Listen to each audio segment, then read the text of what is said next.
Vice President and racist Care Bear J.D. Vance is cowering in embarrassment this morning after a dispute with California Governor Gavin Newsom culminated in a literal bombshell going off.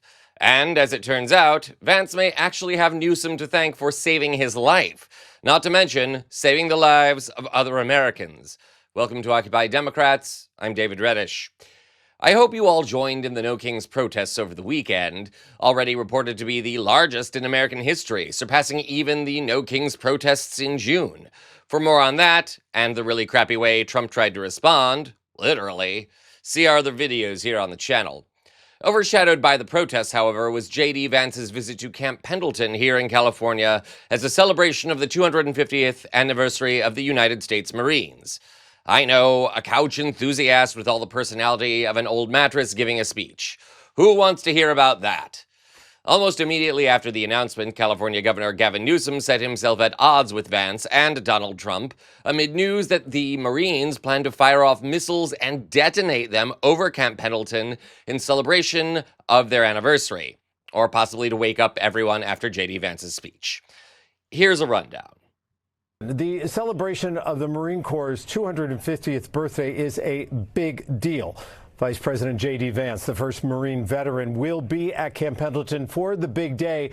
But now there are concerns it is too big. Specifically, those concerns are that Navy ships will fire live ammunition over the 5 freeway during the event. And that would mean closing parts of the 5 freeway, that section between Orange and San Diego counties that is used by 8,000 commuters using that artery every single day.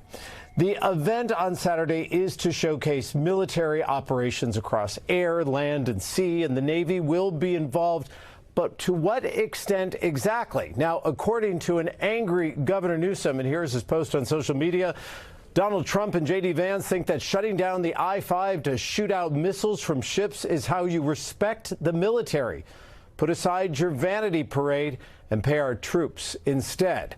The United States Marine Corps releasing this on social media tonight, confirming there will be a live fire amphibious capabilities demonstration this Saturday, stating in advance, we have conducted a detailed risk assessment and multiple rehearsals, and that no public highways or transportations will be closed.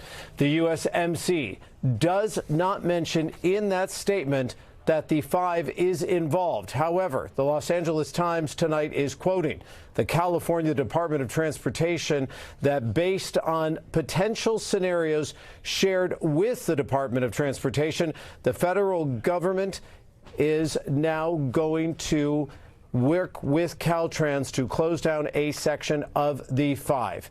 So, just to recap, someone thought it would be a good idea to fire missiles at Camp Pendleton, which just so happens to be situated next to Interstate 5, one of California's most trafficked freeways. Newsom objected, assuming the 5 would have to close for the demonstration. When the Department of Transportation denied as much, Newsom presented them with data showing the dangers of firing off missiles next to a busy freeway. Thus, the 5 was partially closed, and that turned out to be a very good thing. As it happened, those missiles detonated and had some blowback. Literally. Take a look. But we are learning more this morning about the patrol car that was hit. The cruiser was actually part of Vice President J.D. Vance's security detail. Both the VP and the Secretary of Defense were at Camp Pendleton on Saturday for the 250th birthday celebration of the U.S. Marines. And what you're looking at right now are photos that shows what hit one of the CHP's units. You can see that metal shrapnel from an explosive that actually went over the freeway and landed onto that patrol car. No one was inside the cruiser at the time, and there were no reports of any injuries. Earlier that day, the state of California actually ended up shutting down a 17-mile stretch of Interstate 5, and there was criticism last week about the celebration and the closure of the freeway. CHP quickly notified the U.S. Marines about the incident, and after that, any additional firings were then suspended. The Marine Corps says the demonstration went through a rigorous safety evaluation and deliberate layers of redundancy to ensure safety. During the celebration, there were flyovers, ship landings, and live fire artillery rounds. And the California Highway Patrol has filed an internal report on the incident with a recommendation to conduct an additional review about the coordination and communication surrounding this event between state, local, and federal officials. That's right. J.D. Vance's motorcade was hit by shrapnel from the detonating missiles. Fortunately, nobody was hurt, in large part thanks to Gavin Newsom, who made the unpopular decision to close part of Interstate 5. Vance's security detail only had a handful of cars. Can you imagine what would have happened if the whole freeway was flooded with traffic? What if one of those metal shards hit a windshield or flew through an open sunroof? What would Vance say then? That it's acceptable for Americans to lose their lives or risk injury for his vanity project?